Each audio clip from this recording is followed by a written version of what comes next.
ngambil mike Mbak penyanyinya. Sini loh Mbak Intan, diambil sini. Waduh. Oke, terima kasih Pak Kusman. Anggenipun derek ngregengaken swasana. Selamat siang Mbak Intan. Selamat siang Bapak. Winantu Karagayon lho. Inggih matur sembah nuwun. Jinangkung seger waras. Sehat.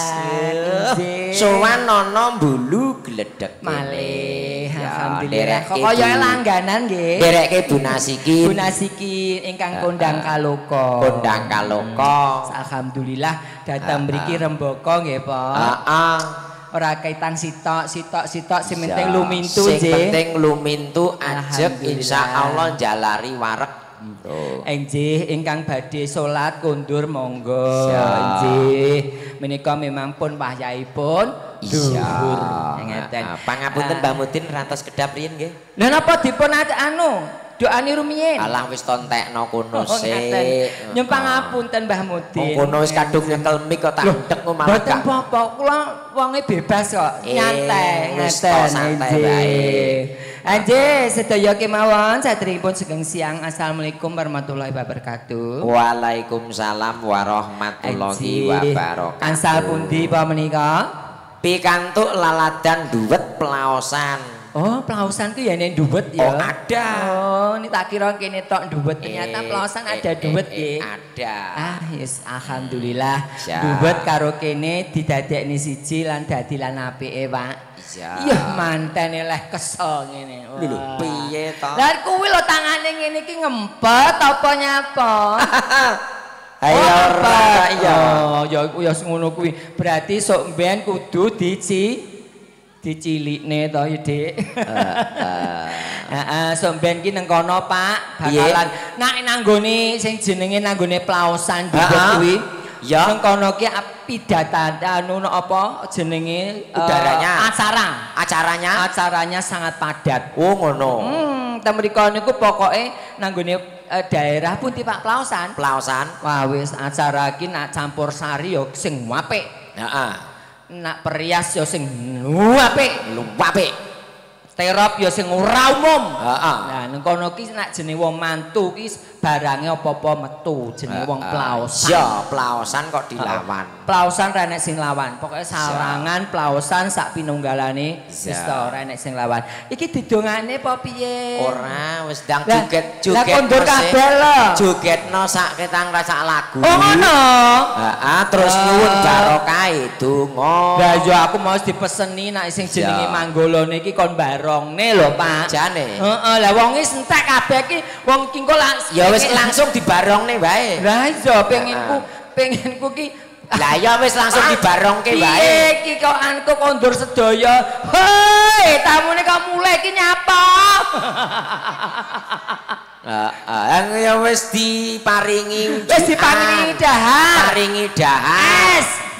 Wis alhamdulillah. Mongko ada saben pasamuan kok lewat dirampung. Heeh, ya ngene. Berarti cah wedoke kok mlebu pisane wis. Untuk ceweknya langsung masuk aja. Masuk aja, Mbak. Nah, sing penting ki sing manggolone.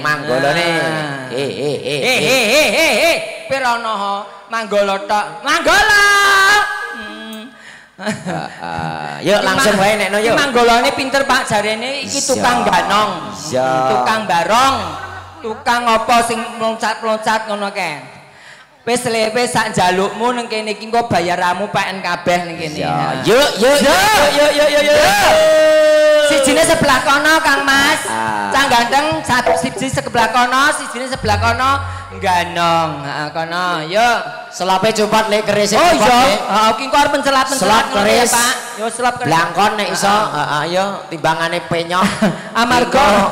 Heeh, ambil aja sayang. Dinasikin tombok engko yo. Diambil aja. Nah, wis nyeklekne keris 5 ae. Nah, selope supotene le lakon barang. Nah, nek agemane rasa jari sebelake le. Jari disebelake dipiyak. Piyak ngene le. Ya. Kaya kowe nak tanggapan ngono kan lho. Nah. Iki bocah loro ternyata iki ya yuk memang profesinya seperti itu Pak. Ayo le seru le.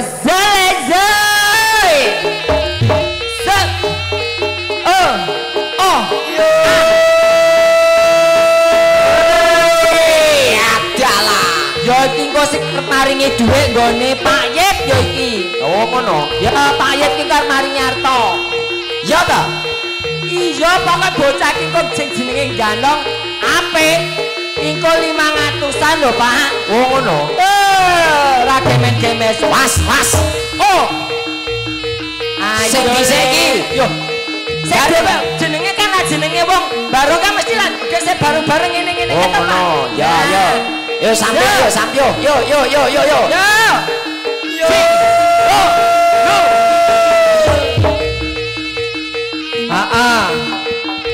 Kingko tuh habis ini tidak ada yang foto ya. Habis ini tidak ada yang foto.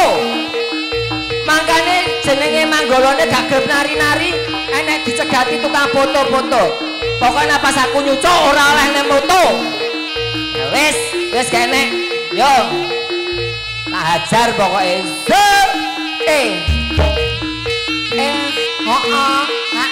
Yo. Mantap. Asik. Mantap. Yo. Ayo tak bagus. Ayo le.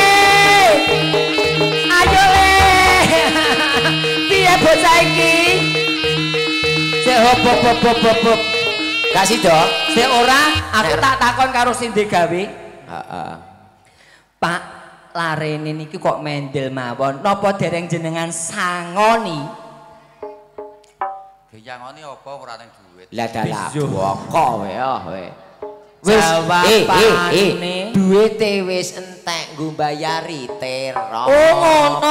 Nggo mbayari dekor. Bu pripun menika larene kok mendel mawon jarene nek pengene niki lare kali niki joget bocahe njaluk awer-awer dhuwit. Beto. Boten. Nah, ngerti? Jenengan Pak? Sik, anu kowe kan nyuwun pirsa ning Pak Yit karo Bu Yit. Lah ya wis ngono. Lah iya nek sing jelas Pak Yit karo Bu Yit kan jawabe ngono mau. Lah saiki karek kowe wong ketuane kowe. Lah aku ya tekok manteni do. Wah. Mantennya itu di Plausan ini bos. Oh, Mas Rio ini. Iki bos. Juragan apa? Juragan endok. Wow, kadek pawakane le bounder. Oke, saya doakan sukses selalu ya Mas Rio. Amin, semoga sukses dalam meniti rumah tangga. Moga sakinah mawaddah warohmah. Oke, gimana Mas Rio? Menika Mas Rio cah loro nika nak mboten wonten embel-embele ngoten kok mboten gerak. Kok abot lah sedak mawon. Panjenenganipun napa nggih ngako? Mboten. Yo bosok tenane. Ora nggawa. Ya jelas ratu ra mungkin arek ngesaki. Lagi dadi ratu kok. Ketoke ketok sing wedok, ketok sing nggawa. Oh. Jenengan nggih ngasta, Dik.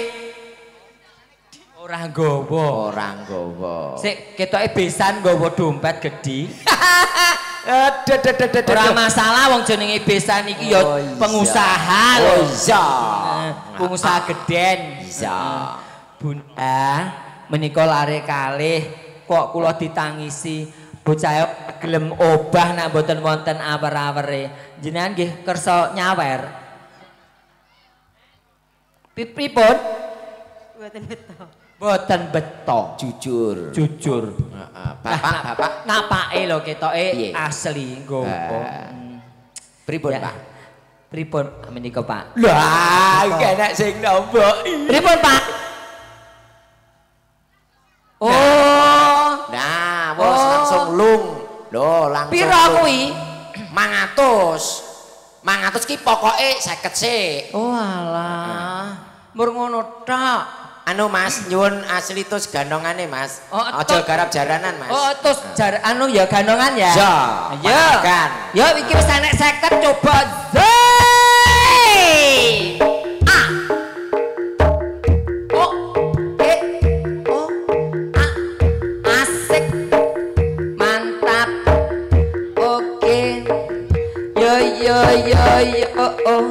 Mantap.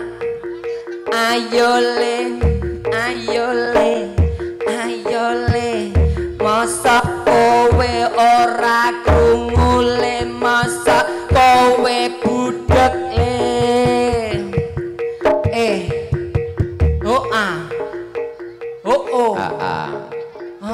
enake ngene Mas, nek njaluk tus gak iso iku dudu asli Ponorogo kok. Heeh. Wis sembarang ya Mas gamelane. Ayo nek kowe njaluk utuh asli gak iso iki. Gak iso iki. Tetep gak iso no. Heeh. Gawe dangdut wae nek no. Heeh. Dangdut apa? Oh ngene, samboyo tok tapi dindandutna ya. Repe toke disamboyone. Pindha samodra pasang kang tanpa wangenan tresnaku. Dalah. Ya.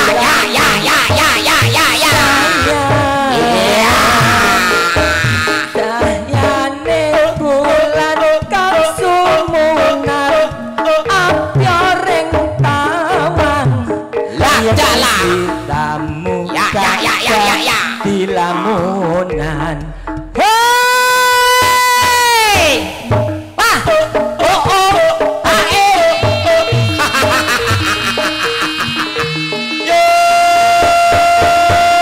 Hah?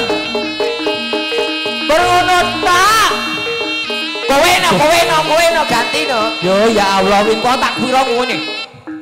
Ngene kan tak kira duwadi. Ngene, duwadi. Nibake ngene mulih. Wong edan. Ya Allah. Wis ora apa-apa. Heeh. Matur wis sembah. iso nuruti karepe ati. Masyaallah.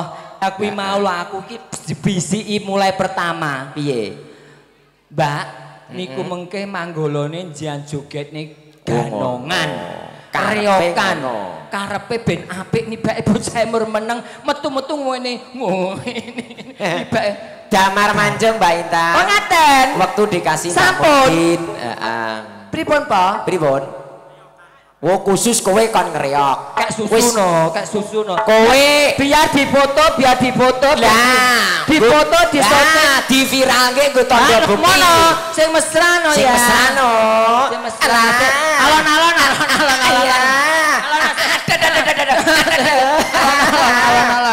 Alon-alon, Pak. Anu nganggo linggis man Pak ning samudra Seto aja nafsu alon-alon ae. Wong edan.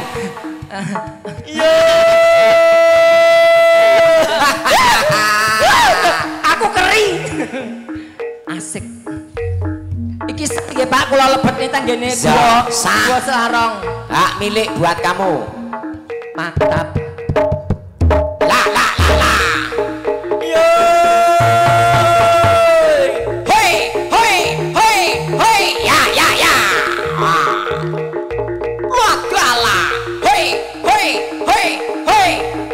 Wadala. Mantap terus sing banter. Nang banter. Ya. Aus. Wah. Wadala. Piye iki? Iso balik ora? Nah.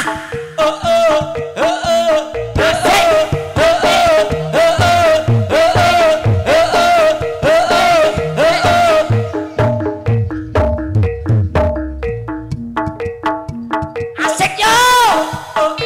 Sapa sing barengi aku? La. Dalaus. Mantap. Ya.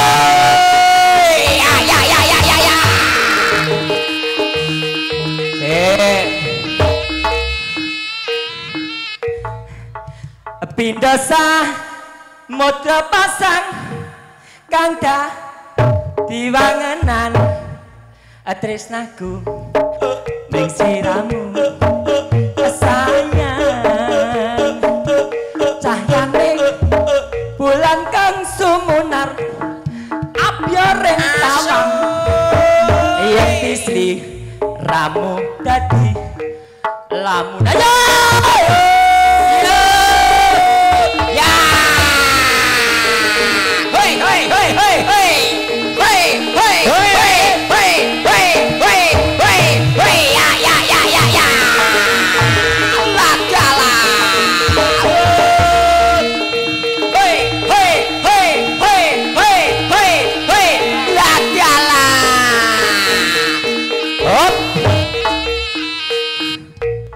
rasanya suwi-suwi 100.000 lho Pak.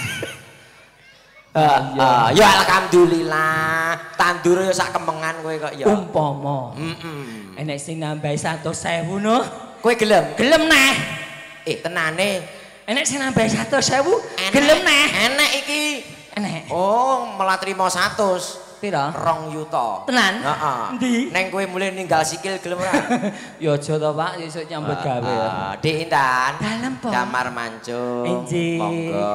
Matur sembah nuwun. Kalantur-lantur kirang prayogi nyaketi wanci duhur. Injih. Assalamualaikum warahmatullahi wabarakatuh. Waalaikumsalam warahmatullahi wabarakatuh. Nun sewu, monggo kunjuk Mbah Mudin kepareng